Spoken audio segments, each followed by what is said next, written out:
Hi friends, welcome to Gloria's lifestyle. இன்றைக்கி என்ன நம்ம பார்க்க போகிறோன்னா, ஆல்ரெடி நான் ரிவ்யூ பண்ண ஸ்கீமே ஹேர் ஸ்ட்ரெயிட்னரை நான் இன்றைக்கி உங்களுக்கு யூஸ் பண்ணி காமிக்கலான்னு இருக்கேன். ஓகே, இப்போ நம்ம ஹேர் ஸ்ட்ரெயிட் பண்ண ஸ்டார்ட் பண்ணலாம். ஸோ அதுக்கு முன்னாடி நீங்கள் சில ஸ்டெப்ஸ்லாம் ஃபாலோ பண்ணுற மாதிரி இருக்கும்.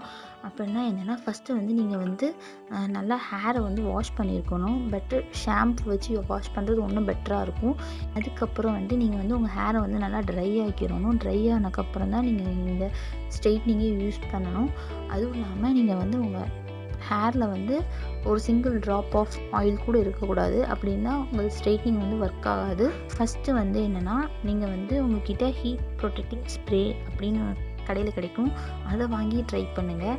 இன்கேஸ் உங்கள்கிட்ட அது இல்லைன்னா கூட பரவாயில்ல, நம்மக்கிட்ட இருக்கிற அலோவேரா ஜெல் இருக்கும்ல, வீட்டில் இருக்கிற அலோவேரா ஜெல்லை கூட நீங்கள் அப்ளை பண்ணிவிட்டு, அது ஹோம்மேடாக இருக்கவே கூடாது. நீங்கள் கடையில் வாங்கியிருப்பீங்களா, அந்த மாதிரி அலோவேரா ஜெல்லை ஃபஸ்ட்டு அப்ளை பண்ணுற மாதிரி இருக்கும்.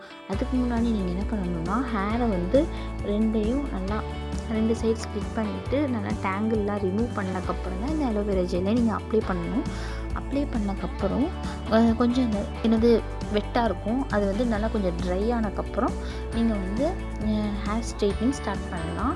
ஸ்டெப்ஸ்லாம் நீங்கள் பண்ணிட்டீங்கன்னா இப்போ நீங்கள் ஸ்ட்ரெயிட் பண்ண ஆரம்பிக்கலாம். ஃபஸ்ட்டு ஒரு 10 to 15 மினிட்ஸ் நீங்கள் அதை ஸ்ட்ரெயிட்னரை ப்ளக் பண்ணிக்கோங்க. அதுக்கப்புறம் சுவிட்ச் ஆன் பண்ணிவிட்டு ஆஃப்டர் 10 மினிட்ஸ் நல்லா ஒரு ஹீட் ஆனோடனே நீங்கள் எடுத்துக்கலாம். ஓகேவா? அதுவும் இல்லாமல் நான் ஆல்ரெடி ரிவ்யூ பண்ண மாதிரி இந்த ஸ்ட்ரெயிட்னரில் ஆன் ஆஃப் பட்டன் மட்டும்தான் இருக்கும். எனக்கு ஹீட்டை இன்க்ரீஸ் பண்ணுற மாதிரி டிக்ரீஸ் பண்ணுற மாதிரி எதுவுமே இருக்காது. ஸோ நீங்கள் அப்படியே தான் யூஸ் பண்ணுற மாதிரி இருக்கும். எனக்கு உங்கள் கைக்கு இந்த ஹீட் நம்ம ஹேருக்கு செட் ஆகும் அப்படின்னு தோன்ற அளவுக்கு நீங்கள் ஹீட் பண்ணால் போதும். அதுக்கப்புறம் இது ஓகே ஆனதுக்கப்புறம் நீங்கள் உங்கள் ஹேரை கொஞ்சோண்டு அளவுக்கு எடுத்து நீங்கள் ஸ்ட்ரெயிட் பண்ணால் போதும். இன்றைக்கி எனக்கு எங்கள் அக்கா தான் கொஞ்சம் ஹெல்ப் பண்ணியிருக்காங்க.